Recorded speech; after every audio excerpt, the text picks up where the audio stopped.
गोविंदाय नमो नमः। श्री कृष्णाय नमो नमः। नारायणाय नमोस्तुते।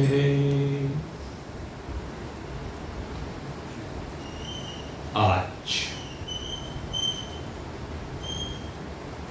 इस सृष्टि के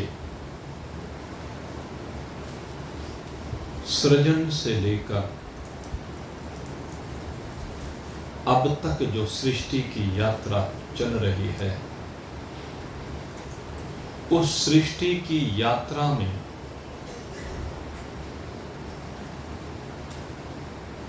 सर्वश्रेष्ठ दिवस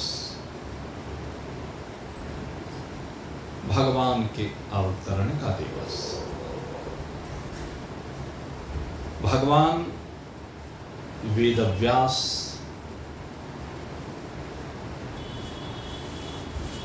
जिनके अवतरण दिवस को हम आज बड़ी श्रद्धा के साथ, बड़े प्रेम के साथ उनके चरणार बिंदों में समर्पित होते हुए मना रहे हैं। ये आज का दिन अलौकिक होता है, क्योंकि आज ही के दिन भगवान ज्ञान का प्रकाश करते हैं। आज ही के दिन भगवान आपके हृदय में विराजित अंधकार का विनाश करके ऐसा उजियारा आपके हृदय में करते हैं जिससे आपको दृष्टि मिलती है। ये दृष्टि दिव्य दृष्टि है। ये दृष्टि वो दृष्टि है जिसमें आप अपने जीवन के वास्तविक उद्देश्य को देख पाते हैं। ये वो दृष्टि है जो आपको आपकी मंजिल तक पहुंचाने का कार्य करती है। ये वो अद्भुत दृष्टि है जो भगवान अवतरित होकर के सबसे पहले इस जीव को प्रदान करते हैं। ये वो दृष्टि है जो भगवान अवतरित होने के उपरांत परंपरा से उन अधिकारियों को प्रदान करते हैं जिन्होंने भगवत चरणों में अपना संपूर्ण समर्पण कर दिया है। ये दृष्टि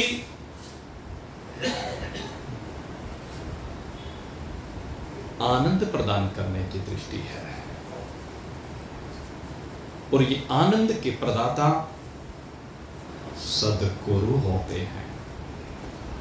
यूं तो जीवन में अनेक गुरु होते हैं जो आपके जीवन के अंधकार को दूर करते हैं, लेकिन उनमें कुछ गुरु ऐसे होते हैं जो आपके जीवन के लौकिक अंधियारे को दूर करते हैं। वो गुरु आपको लौकिक समृद्धि प्रदान करते हैं। लोक के जो भोग हैं, उन भोगों को आपको सुलभ हो जाए ऐसा रास्ता दिखाते हैं। वो चाहे भौतिक विद्या प्रदान करके, वो चाहे जो भी लौकिक विद्या उनके पास है उसके द्वारा आपको धन प्रदान कर दें, आपको स्त्री पुरुष पति पत्नी के रूप में सुख प्रदान कर दें, आपको संतान के रूप में सुख प्रदान करने का आशीर्वाद दे दें, आपको इस संसार में मान सम्मान पद प्रतिष्ठा प्रदान करने का कार्य करा दें, क्योंकि शरीर की यात्रा में ये सब भी आवश्यक है। लेकिन मेरे मित्रों, जो हम संसार की लौकिक यात्रा को कर रहे हैं, इस शरीर के माध्यम से जो हमारी लौकिक यात्रा चल रही है, ये लौकिक यात्रा इसलिए नहीं होती है। ये लौकिक यात्रा ये तो न जाने कब से चली आ रही है। जन्म जन्मांतर से यात्रा चलती आ रही है। ये जीव अनेकों शरीरों को धारण करके इस यात्रा को करता चला आ रहा है। कभी मनुष्य के शरीर में जाता है, कभी नीचे पशु पक्षी कीट पतंग इत्यादि के शरीर में जाता है, कभी ऊपर पितृ यक्ष गंधर्व देवगंधर्व देवता देवराज इंद्र देवगुरु बृहस्पति सिद्धों के लोकों में प्रजापति इत्यादि के शरीरों को धारण करके यात्रा करता है। लेकिन ये सब यात्रा जो जीव कर रहा है, ये सारी की सारी यात्राएं निवृत्त हो जाने वाली है। और निवृत्त भी कहां होती हैं? कहते सारी यात्राएं इस पंच भौतिक जगत में निवृत्त हो जाती है। पंच भौतिक पदार्थों और तीन गुणों के चक्र में पढ़कर के ये जीव बारंबार ऊपर नीचे इन यात्राओं को करता रहता है। और बार बार इन यात्राओं को करते हुए इस भव सागर में ले जाने कितने कष्ट उठाता रहता है, दुख पर दुख उठाता रहता है। लेकिन यात्रा विश्रांति को प्राप्त नहीं होती है। इस जीव की ये यात्रा निरंतर चलती रहती है। ये यात्रा न जाने कब से चली आ रही है। लेकिन मेरे मित्रों, आपने कभी चिंतन किया हुआ क्या? एक भव से दूसरे भव में चले गए, दूसरे भव से तीसरे भव में चले गए, तीसरे भव से चौथे भव में चले गए, और अनवरत न जाने कितने भवों में गिरते चले जाते हैं, न जाने कितने कष्ट उठाते चले जाते हैं। इस संसार समुद्र में बारंबार जन्म और मृत्यु को प्राप्त होते हैं। पुनरपि जन्मं पुनरपि मरणं पुनरपि जननी जठरी शयनम् इहि संसारे खलदोस्तारे कृपया पारे पाहे मुरारे भज गोविंदम भज गोविंदम गोविंदम भज मूढ़मते। भगवान शंकराचार्य कहते हैं कि हुआ क्या?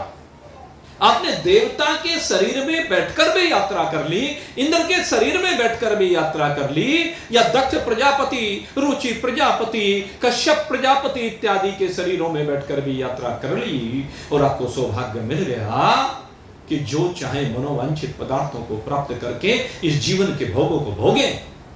लेकिन हुआ क्या? भोग तो सारे नश्वर हैं, भोग तो सारे अनित्य हैं, भोग तो सारे निवृत्त हो जाने वाले, भोग तो जीवन में रहने वाले हैं नहीं। यात्रा निपटी क्या? यात्रा का पर्यवसान आनंद को प्राप्त करके हुआ क्या? क्योंकि जब भी यात्रा का पर्यवसान होता है, दुख पर दुख उठाने ही पड़ते हैं।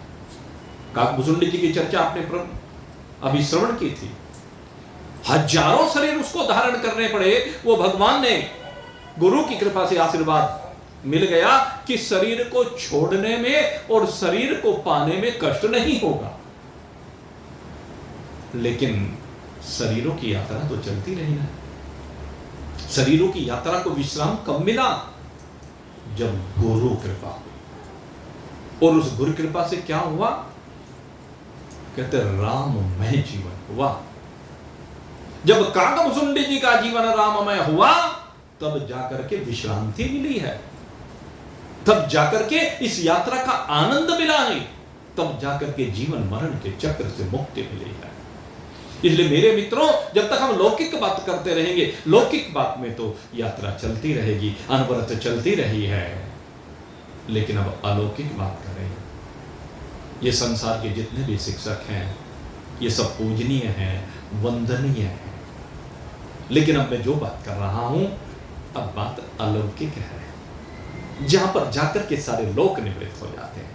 अलौकिक से मतलब जहां लोक नहीं रहता, न भू न भुवा न स्वः न मा न जना न तपः न सत्ता, अतल वितल सुतल तलातल रसातल महातल पाताल, 14 भुवनों में कोई भी भुवन नहीं रहता है।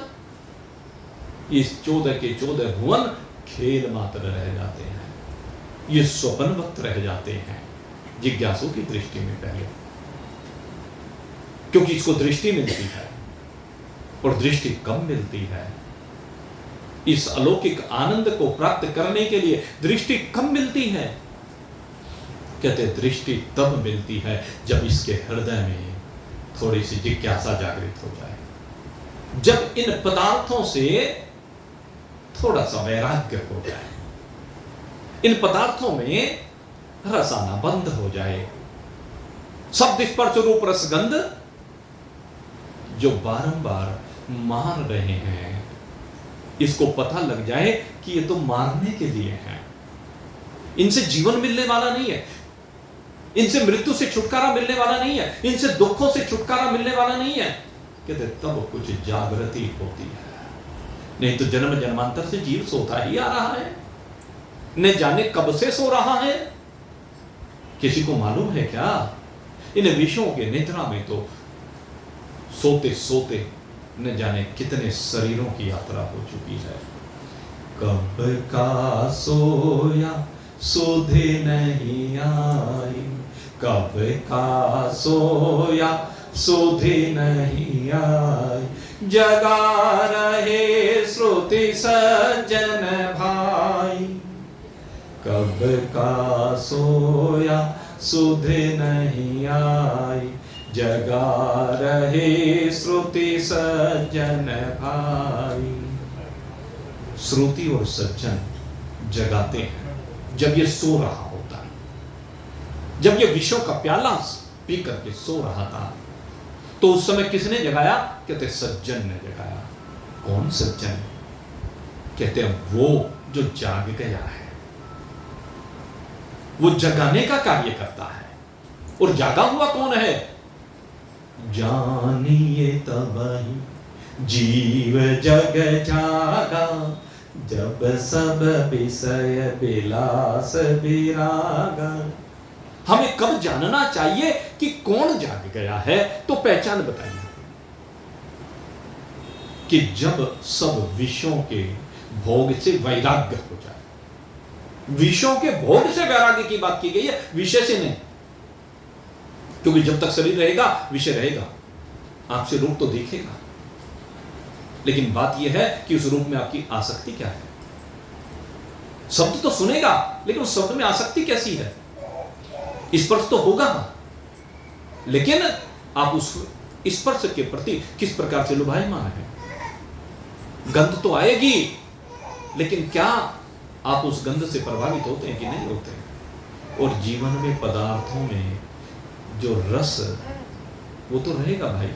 रोटी खाओगे तो रोटी में रस होगा, सब्जी के साथ खाओगे तो उसमें भी रस होगा, मीठा खाओगे तो उसमें भी रस होगा, जो आप पकवान खाओगे उसमें भी रस होगा, लेकिन उस रस में आसक्ति है अथवा नहीं है, इससे पता चलेगा कि आप जागे हुए हैं या कि सोए हुए हैं। जब सब विषय विलास, विषयों का विलास है, विषयों का खेल चल रहा, इस विषयों के विलास से जब हम बाहर निकलेंगे, उससे जब वैराग्य को प्राप्त होंगे, तब समझना चाहिए कि जीव जाग गया है और वो जागा हुआ दिखाई देता है।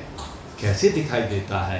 कहते हैं उसके आनंद से दिखाई देता है, उसके वैराग्य से दिखाई देता है, उसके ज्ञान के प्रकाश से दिखाई देता है, क्योंकि उसका ज्ञान विशुद्ध होता है, क्योंकि उसका आनंद विशुद्ध होता है। और जिसका ज्ञान विशुद्ध होता है, जिसका आनंद विशुद्ध होता है, वही मेरे गुरुदेव स्वामी विशुद्ध आनंद जैसा होता है।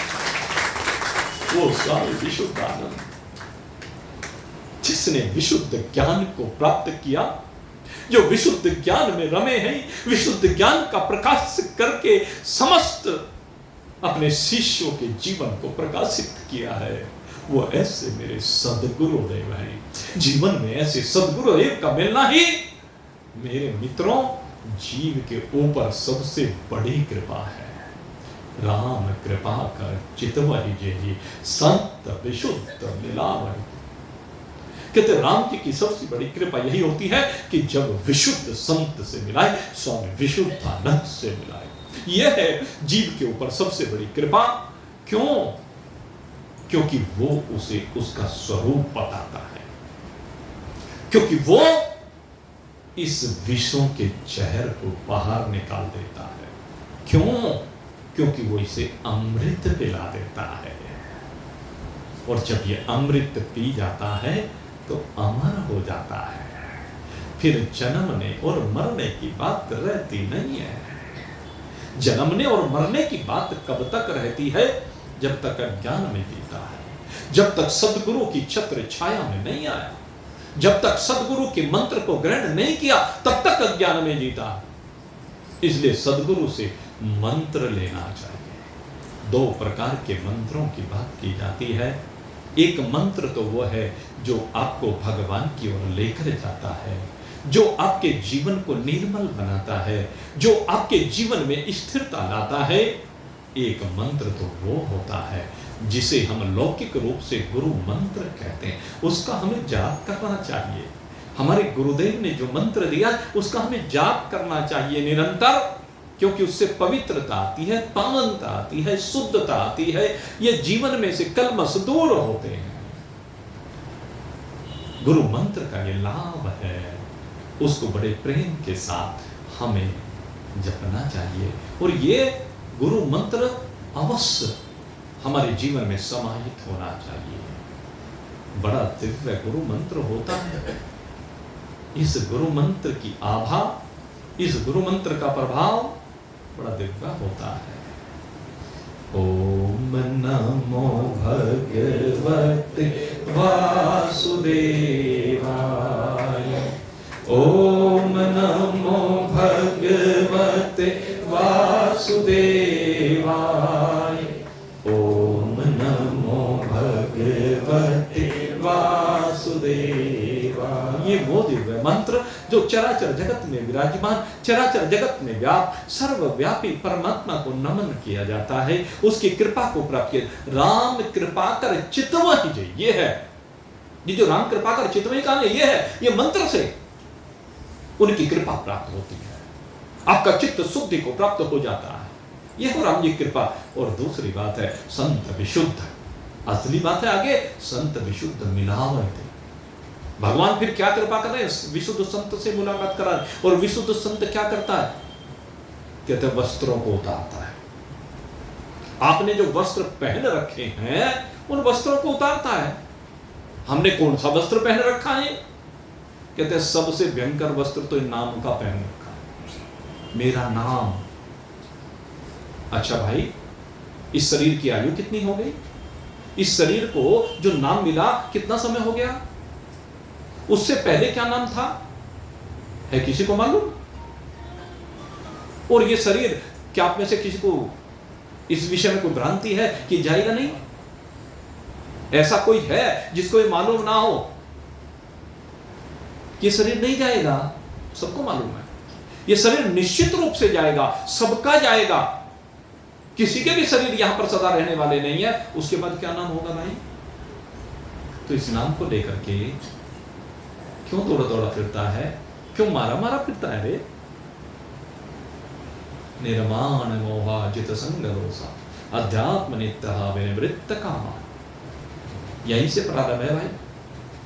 सबसे पहले इस नाम को मारना है, इस जाति को मारना है, इस आश्रम को मारना है, इस विद्वता को मारना है, इस धर्मात्मापने को मारना है, ये सब अहंकार है। काम, क्रोध, मद, लोभ, मोह, ये तो बहुत नीचे की चीज है। असली चीज ये है, अपनी ईगो को मारना है। जिसकी ईगो मर गई, ये सारे विकार अपने आप मर जाएंगे। गुरुदेव यही करते हैं, उसकी ईगो को मारते हैं, और जब इसकी ईगो मर जाती है तो मर जाता है। तदा मृत्यु अमृतम भवति। उसी समय ये मृत्यु से बाहर निकलकर, मृत्यु की सीमा से बाहर निकल करके अमृत तत्व को प्राप्त कर लेता है। यह है गुरु का उपदेश। सदगुरु यही करता है। पहले देखिए, सदगुरु दो काम करता है। आपने सुना होगा पारस के बारे में। तो पहले तो गुरु पारस का कार्य करता है। पारस क्या करता है? लोहे को करे स्वर्ण। पारस लोहे को स्वर्ण बना देता है। तो पहले तो आपको बिल्कुल खरा बनाता है, खरा सोना बनाता है। पहला काम यह। लेकिन दूसरा काम जो गुरु का है वो क्या है?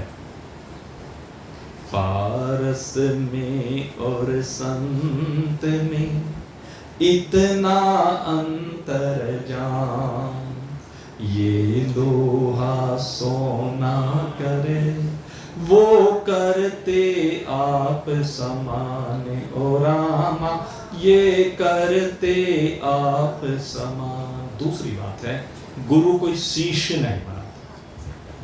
आपको बता, गुरु जो है वो शिष्य नहीं बनाता है। ये कब की बात है? ये सदगुरु की बात कर रहा हूं। संसार के जो अन्य गुरु है वहां पर गुरु भी है, शिष्य भी है, परंपरा है। क्योंकि भगवान वेद व्यास जी के ज्ञान को जिसने भी हृदयंगम किया, आगे जब वो उस उपदेश को दूसरों को देता है तो सारे शिष्यों को देता है। परंपरा से वो ज्ञान आगे बढ़ता है, गुरु शिष्य परंपरा चलती है। लेकिन कहते हैं जिस समय परमात्मा मिलन की बात हो, उस समय तो बस एक ही बात रह जाती है, न गुरु है न शिष्य है, केवल एक ब्रह्म मात्र है। ब्रह्म के अतिरिक्त और कुछ है नहीं। क्योंकि ब्रह्मवित् ब्रह्मेव भवति, ब्रह्म को जानने वाला ब्रह्म ही हो जाता है। ब्रह्म के अतिरिक्त और कुछ होता ही नहीं है, और है ही नहीं। एकमात्र वास्तविकता केवल शुद्ध सच्चिदानंद घन ब्रह्म की है। बाकी सब तो गाल बजाई है भाई। जहां तक भी है सब कुछ यही है। इसलिए हमें इस सीमा से बाहर निकलना पड़ेगा। गुरु के चरण कमलों की पूजा करें, उनकी शरण में जाएं, और जाकर के यही पूछना है। मेरे गुरुदेव यही कहा करते थे, जाइए गुरु के पास।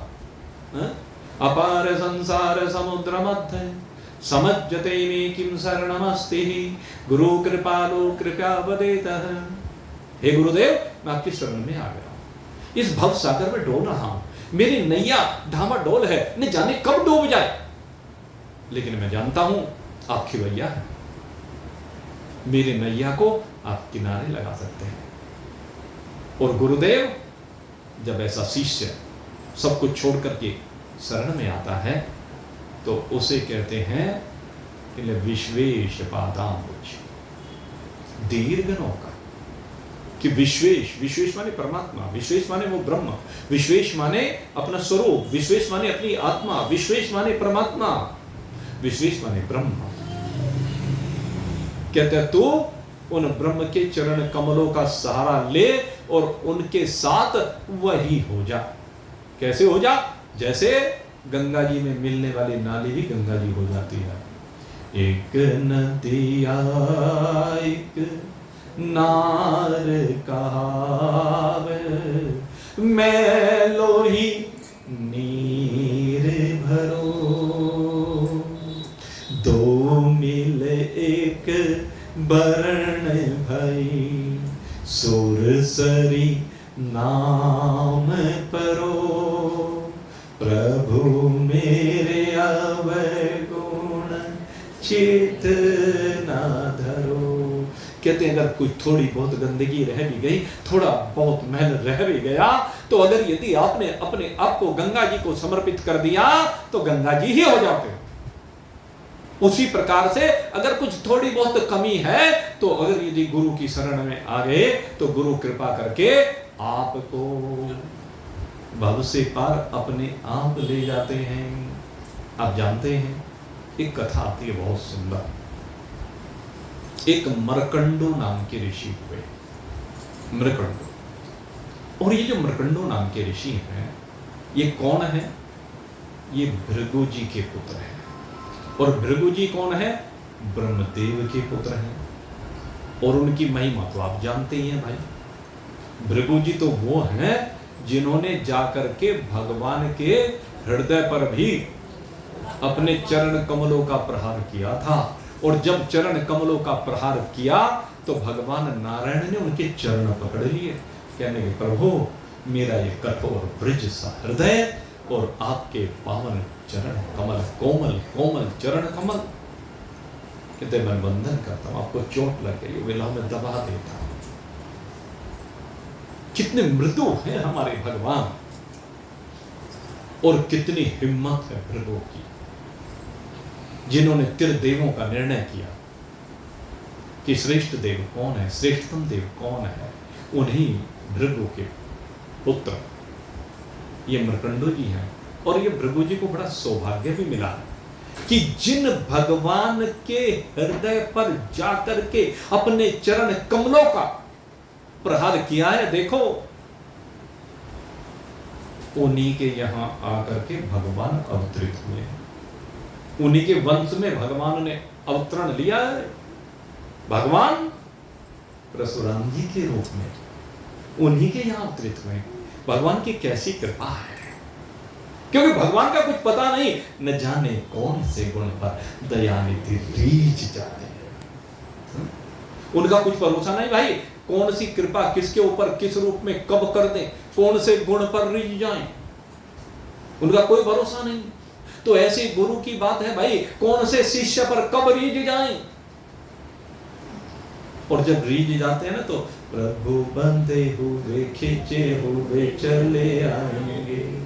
प्रभु बंधे हुए खींचे हुए चले जाते हैं जिस पर गुरुदेव रीझ जाते हैं। गुरुदेव को रिझाना है। मृकंडो ऋषि के यहां कोई संतान नहीं है। और जब मृकंडो जी के यहां कोई संतान नहीं है तो मृकंडो जी ने बड़ा तप किया, बड़ी साधना की। साधना के बाद भगवान ने आशीर्वाद दिया कि चलो पुत्रवान भव। पुत्रवान तो हो गए, लेकिन पुत्रवान होने के बाद भी उनको कहा कि इसकी आयु बहुत छोटी होगी भाई। पुत्र का सुख तो तुझे मिल जाएगा, बाल रूप में सुख मिलेगा बस। यद्यपि इस आयु के बारे में भिन्न भिन्न जगहों पर भिन्न भिन्न वर्णन आता। हमने 12 वर्ष भी पढ़ा, 16 वर्ष भी पढ़ा, और एक जगह तो कुल 5 वर्ष की बात सुनने में आई। खैर वो जो भी अल्पायु है, हम 12 वर्ष ही मान लेते हैं। तो 12 वर्ष की आयु उस बालक की, और जब केवल 12 वर्ष की आयु, धीरे धीरे समय बीतने लगा।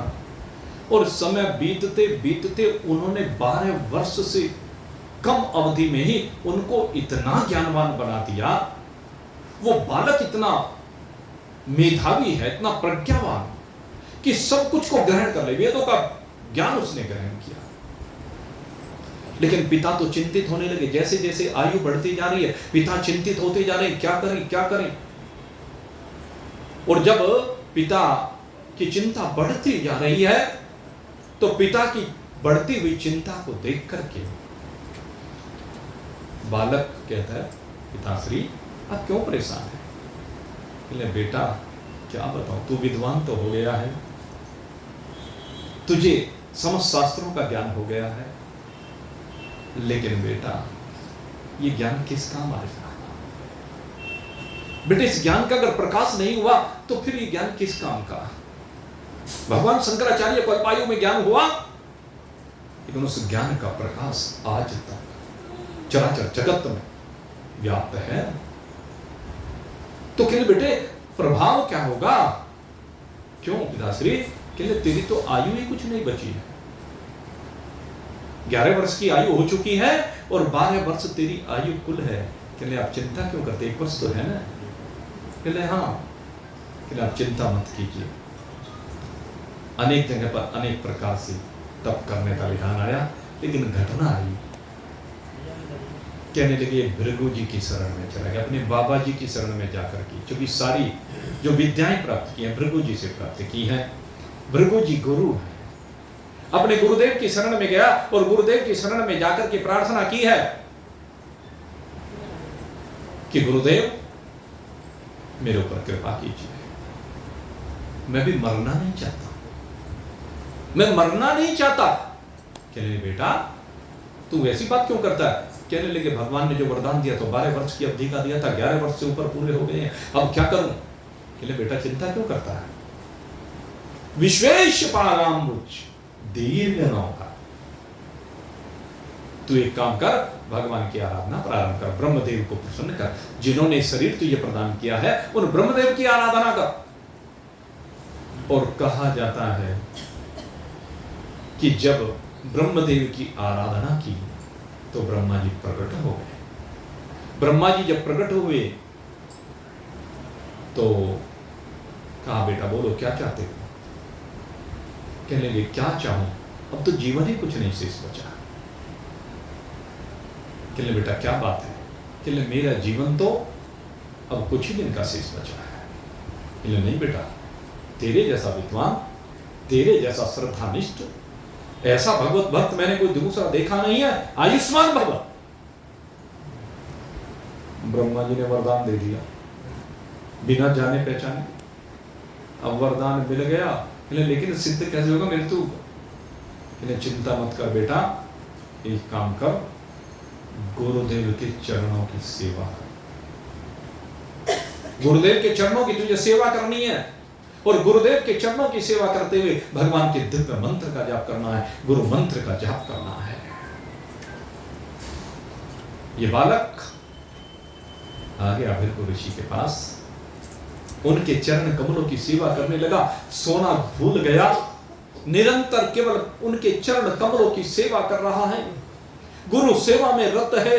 समय परिपूर्ण होने को है और जैसे ही समय परिपूर्ण होने को हुआ, यमदूत आकर के प्राण लेने के लिए वहां पर आए हैं।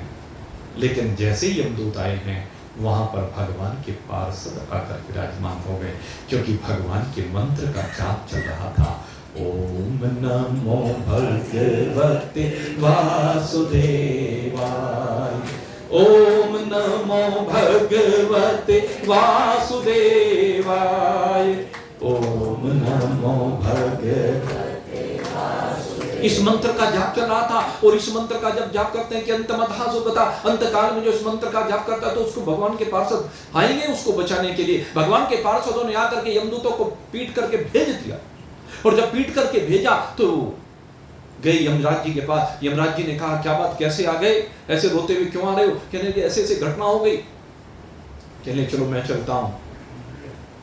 और गए तो वहां पर भगवान के पार्षद मिले। भगवान के पार्षदों को देख करके यमराज जी ने भी नमन किया। कहने लगे भैया इसके तो प्राण बचे ही नहीं है, अब समय बचा नहीं, इसका सब अवधि तो बिल्कुल पूरे होने वाली है, इसलिए मुझे इसके प्राण ले जाने होंगे। कहने लगे नहीं, तुम इसके प्राण नहीं ले जा सकते, गुरु सेवा में लगा हुआ है। गुरु के चरण कमलों की जब कोई शिष्य सेवा करता है उस समय पर मृत्यु उसे छू भी नहीं सकती है। ये भगवान का आशीर्वाद है। कहने क्या भगवान ने ऐसा विधान किया कि हाँ, कि फिर तो भगवान के पास ही चलना पड़ेगा। और भगवान के पास चल देते हैं।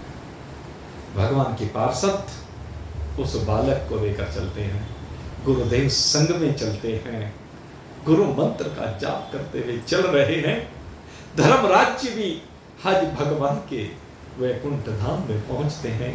उस वैकुंठ धाम में पहुंचे, भगवान के दिव्य अलौकिक स्वरूप को निहार रहे। चतुर्भुज स्वरूप में भगवान विराजमान है, शेष सैया पर क्षीर सागर में वेद स्तुति कर रहे हैं। देखा भगवान ने उस बालक को, बालक ने भगवान के चरणों को देखा और देख करके आंखों से अश्रुओं की धारा बहती गई। गंगा यमुना प्रकट हो गई है, उन्हीं से प्रक्षालन हो रहा है भगवान के चरणों का। भगवान ने कहा बालक आयुष्मान भव है। प्रभु क्या कह रहे हो? धर्मराज जी बोले उठे, बीच में बोल पड़े, क्या बात? प्रभु इसकी तो आयु कुछ रही नहीं है। इसकी आयु तो अब 5 मिनट की आयु शेष बची हुई है, आप इसे आयुष्मान भव का आशीर्वाद दे रहे हैं। कहने के 5 मिनट बचे हैं ना, कि हाँ 5 मिनट बचे हुए हैं।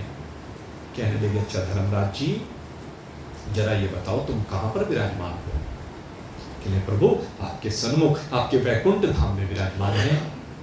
कहने इस वैकुंठ धाम में और मृत्युलोक में क्या अंतर है? कहने प्रभु आप क्या बात कर रहे हैं? वो अनंत कोटि ब्रह्मांड नायक जहां आप विराजमान हैं, आप अनंत हैं, असीम हैं, अपार हैं, अखंड हैं। आपकी महिमा को कौन गायन कर सकता है शब्दों में? और मृत्युलोक कहने लगे वो तो आप सिंधु की एक बिंदु है। कहने लगे वहां पर कितने समय का दिन होता है? कहने लगे प्रभु 24 घंटे की एक दिन और रात होती है। कहने एक दिन 24 घंटे का होता है, उस 24 घंटे में 1 घंटा कितने समय का होता है? कहने 60 मिनट। कहने उस 60 मिनट में से इसका जीवन क्या कह रहे हो? कहने 5 मिनट। कहने लगे मृत्यु लोक की बात है। अब जरा मैं ब्रह्मा जी के लोक की बात करता हूं। ब्रह्मा जी के लोक में एक दिन कितना होता है? कहने लगे 4 अरब 32 करोड़। कहने 4 अरब 32 करोड़ वर्ष का होता है। हाँ जी यही होता है। एक दिन 4 अरब 32 करोड़ वर्ष का होता है। इसको जरा 24 से डिवाइड कर दो, 1 घंटा निकल आएगा। कहने लगे जरा इसको फिर 60 से डिवाइड कर दो, 1 मिनट निकल आएगी। और जरा 5 मिनट ब्रह्मा जी की बताना कितने वर्ष बैठेंगे? कहने लगे करोड़ों ही बैठेंगे, ये तो करोड़ों वर्ष बैठेंगे। और कहने लगे ब्रह्मा जी की पूरी आयु कितनी होती है? कहने 100 वर्ष की होती है। कहने लगे तुम कौन से लोक में खड़े हुए हो? कि प्रभु वैकुंठ में हो। कहने वैकुंठ में ब्रह्मा की आयु कितनी होती है? कहते तिल मात्र होती है। ब्रह्मा की आयु तिल मात्र है वैकुंठ की आयु के सन्मुख। वैकुंठ के एक दिन में अनंत ब्रह्मा प्रकट हो जाते हैं। तो बेटा जब यहां तुम वैकुंठ में खड़े हुए हो और वैकुंठ में एक गुरु खड़े हुए हैं, उसके सानिध्य में उसकी सेवा करते हुए उसका शिष्य खड़ा हुआ है, तो आयु की गणना इस वैकुंठ के हिसाब से तुम्हें करनी है। इसको वैकुंठ की 5 मिनट की आयु प्रदान। ये है गुरु की कृपा। 5 मिनट की आयु मिल गई। और ये आयु जो मिली उस मृकंडू के पुत्र को, तो मृकंडू का पुत्र मार्कंडेय बन गया। ये मार्कंडेय जिसने न जाने कितने ब्रह्माओं के आने को देखा और न जाने कितने ब्रह्माओं के जाने को देखा, कितनी बार ब्रह्मांड को बनते देखा और मिटते देखा है। ये गुरु की कृपा है। और मैं कहता हूं मेरे गुरुदेव ने यही उपदेश दिया है, वो मृकंडू कोई दूसरा नहीं है, वो मृकंडू आप ही हैं, वो मार्कंडे आप ही हैं, वो भृगु का ज्ञान आप ही के हृदय में प्रदान करते हैं मेरे गुरुदेव। मेरे गुरुदेव आपके जीवन को ऐसे रोशन करते हैं। वो कहते हैं आपकी आयु अनंत है। अरे आयु आती है जाती है, यमराज आते हैं जाते हैं, ब्रह्मा आते हैं जाते हैं, ये सृष्टि बनती है बिगड़ती है, लेकिन तू अजर अमर अविनाशी है। ऐसे गुरु की शरण को हमने ग्रहण किया है। मेरे गुरुदेव की शरण में जो भी आया है, तेरी शरण में जो कोई आया वो पार हुआ बस एक ही पल में।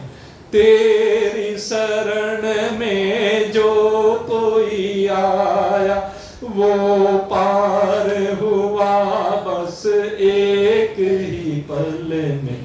इस दर पे हम भी आए हैं, इस दर पे गुजारा करने दो, गुरुदेव दया कर दो मुझ पर, मुझे अपनी शरण में रहने दो, गुरुदेव दया कर दो मुझे पर। हम प्रार्थना करें, गुरु जी के चरणों में जाकर यही तो प्रार्थना करनी, गुरुदेव हम आपके दरवाजे पर पड़े रहें। अरे गुरु के दरवाजे पर अगर पड़े रहेंगे तो फिर जन्म मरण के चक्र से मुक्ति निश्चित होगी।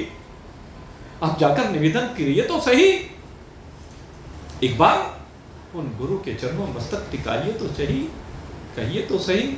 सर पर छाया घोर अंधेरा, सूझत नाही राह कोई, सर पर छाया घोर अंधेरा, सूझत नाही राह कोई, ये नैन मेरे और जोत तेरी। बस ये प्रार्थना करनी है, प्रभु नैन तो मेरे हैं ये, लेकिन इनमें जो ज्योति है वो आपके ज्ञान की ज्योति है। ये नैन मेरे और जोत तेरी, इन नैनों को भी बहने दो, गुरुदेव दया कर दो मुझे पर, मुझे अपनी शरण में रहने दो, गुरुदेव दया कर दो मुझे पर, मुझे अपनी शरण में रहने। प्रार्थना करेंगे, अपना सब कुछ समर्पित कर दीजिए और इष्ट अनिष्ट का भाव मन में मत लाइए, इष्ट अनिष्ट की सीमा से बाहर निकल जाइए। कह दीजिए गुरुदेव को, चाहे डूबो तो चाहे तैरा दो, चाहे डूबो तो चाहे तैरा दो। गुरुदेव के ऊपर विश्वास होना चाहिए कि नहीं, आप चाहो डूबो तो कोई बात नहीं। गुरुदेव डूबेंगे क्या? अरे गुरुदेव किसी को डुबोते नहीं है, डुबोते हैं तो प्रभु के प्रेम में डुबोते हैं, डुबोते हैं तो मेरे मित्रों ऐसे उस ज्ञान के अथाह सागर में डुबोते हैं जहां पर तैरना ही तैरना है। चाहे डुबो दो चाहे तैरा दो, मर भी गए तो देंगे दुआएं, मर भी गए तो देंगे दुआएं, ये नाव मेरी अब हाथ तेरे, मुझे भव सागर से तरने दो, गुरुदेव दया कर दो मुझे पर, मुझे अपनी शरण में रहने दो, गुरुदेव दया कर दो मुझे पर, मुझे अपनी शरण में रहने। गुरु जी की शरण में चले जाइए बस। और मैं देखो, हमने तो प्रत्यक्ष देखा है, हम दूसरों की क्या बात करें। हम तो अपना अनुभव ही कहते हैं, निज अनुभव अब कहूं खगीसा, बिन हरि भजन मिटह न कलेश। भगवान ने कहा, भगवान भी अपना ही अनुभव बताते हैं, सत हरि भजन जगत उमा कहूं मैं, अनुभव अपना सत हरि भजन जगत सब सपना। तो अनुभव की बात है, हमारा तो अनुभव सीधा है भाई, जब से गुरुदेव की शरण में गए हमने तो कभी पीछे मुड़ के देखा, हमें तो संसार दिखाती देता है। संसार क्या है? हमें तो चराचर जगत में ब्रह्म के अतिरिक्त और कोई नजर आता ही नहीं। और जब तक शरीर है इसीलिए है भाई, केवल भगवत कार्य, केवल भगवान की सेवा, इसके अलावा कोई कार्य है ही नहीं। बस जीवन को ऐसे ही समर्पित करना। हमारे गुरुदेव ने यही प्रेरणा दी, हमारे गुरुदेव ने सबको यही प्रेरणा दी है, जब तक तेरा तन दुनिया में है तब तक तन दुनिया में रह भले, मन हरि चरणन ध्याए। तो तेरा मन हरि के चरणों में लगा रहना चाहिए और सदैव अपने स्वरूप का तुझे बोध होना चाहिए, सदैव अपनी ब्रह्म स्वरूपता में तुझे विराजमान होना चाहिए। ये सदगुरु का उपदेश है। सदगुरु अभेद का उपदेश देते हैं, भेद का उपदेश नहीं देते हैं। समस्त भेद भ्रांति को मिटा करके आपको एकमात्र ब्रह्म ही बनाते हैं भाई। और है अभी आपकी वास्तविकता यही है भाई। बनाना भी क्या है? भ्रम को मिटाना है, आवरण को हटाना है, माया के पर्दे को हटाना है। हीरा कीचड़ में गिर जाए तो है तो हीरा ही, कीचड़ साफ कर दो फिर से हीरा ही है। ऐसे आपकी वास्तविकता ब्रह्म ही है, लेकिन माया के जाल में फंस करके, अविद्या के कारण से, अज्ञान के कारण से आपने अपने को जीव समझ लिया। नहीं तो ईश्वरंश जीव अविनाशी, चेतन विमल सहज सुखराशि। आपकी वास्तविकता शुद्ध चित्तानंद ब्रह्म है, उससे अलग आपकी कोई वास्तविकता नहीं है। अपनी इस वास्तविकता को समझिए, यही गुरु का उपदेश। आज भगवान वेद व्यास जी के अवतरण दिवस पर मैं तो मानता हूं कि हमारे गुरुदेव का यही अवतरण दिवस है, क्योंकि हम तो अपने गुरुदेव को भगवान वेद व्यास ही मानते हैं। जितने भी संसार के गुरु हैं वो सब का जन्मदिन यही माना जाता है। आपको बताएं, सबका अवतरण दिवस यही माना जाता है। संसार में जितने भी सदगुरु हैं वो सब भगवान वेद व्यास का ही प्रतिनिधित्व करते हैं। ये व्यास परंपरा भगवान ब्रह्मदेव से प्रारंभ होती है। आपको बताएं, सबसे पहले जो व्यास हैं वो भगवान ब्रह्मदेव हैं। भगवान नारायण से इस ज्ञान को भगवान ब्रह्मदेव ने ग्रहण किया और उन्होंने इस ज्ञान को आगे प्रसारित किया, इसलिए वो सबसे पहले व्यास है। और जिन भगवान वेदव्यास जी की हम सामान्यतः चर्चा करते हैं वो कृष्ण द्वैपायन पाराशर ऋषि के पुत्र के रूप में जो भगवान का अवतार हुआ है, वो हम सभी को नमन करते हैं। उन सभी गुरु परंपरा से जितने भी गुरु, चाहे वो भौतिक शिक्षा देने वाले हो, चाहे वो आध्यात्मिक शिक्षा देने वाले हो, क्योंकि सबसे दृष्टिकोण मिला है और एक ही दृष्टिकोण मिला है कि तुम्हारी दृष्टि में चराचर जगत एक ब्रह्म का स्वरूप है। तो उन सबके चरणारविंदों में हम कोटि से प्रणाम करते हैं। यहाँ भी अनेक गुरु विराजमान हैं, उन सबके चरणों में भी कोटि से प्रणाम करते हैं। और गुरुदेव की कृपा आपके ऊपर सदा बरसती रहे, आपके हृदय का अज्ञान अंधकार सदा सदा के लिए निवृत्त होकर के आप अपनी ज्ञान स्वरूपता में विराजमान हो। आपके घर में भौतिक रूप से भी सब प्रकार की सुख समृद्धि आकर के विराजमान हो। आपका शरीर अनामय हो, रोग से विमुक्ति हो, किसी भी प्रकार का अभाव आपके जीवन में न रहे और पारमार्थिक रूप से आप अपने स्वरूप में विराजमान हो। इस गुरु पूर्णिमा के उत्सव पर आपकी श्रद्धा, आपका प्रेम, आपका समर्पण जो सदा हमारे लिए प्रेरणा का कार्य करता है, और वो प्रेरणा ही हमारे गुरुदेव के वचनों को आप तक पहुंचाती है। और गुरुदेव के वचनों से मुझे विश्वास है निश्चय ही आप भव सागर से विमुक्त हो जाएंगे, ये मेरा विश्वास है। इन्हीं स्वभावों के साथ गुरुदेव के श्री चरणों में कोटि से नमन करते हुए वाणी को विश्राम दे रहा हूं। बोलिए सच्चिदानंद भगवान की, सदगुरुदेव महाराज की, मोर मुकुटवंशी श्यावर रामचंद्र भगवान की, उमापति महादेव की, पवन सुत हनुमान की, बोलो भाई सब संतन की, बोलो भाई सब भगतन की, जय जय श्री राम, जय जय जय जय श्री राम। बोल सचिया जोता वाली माता तेरी सदा ही जय। और भाई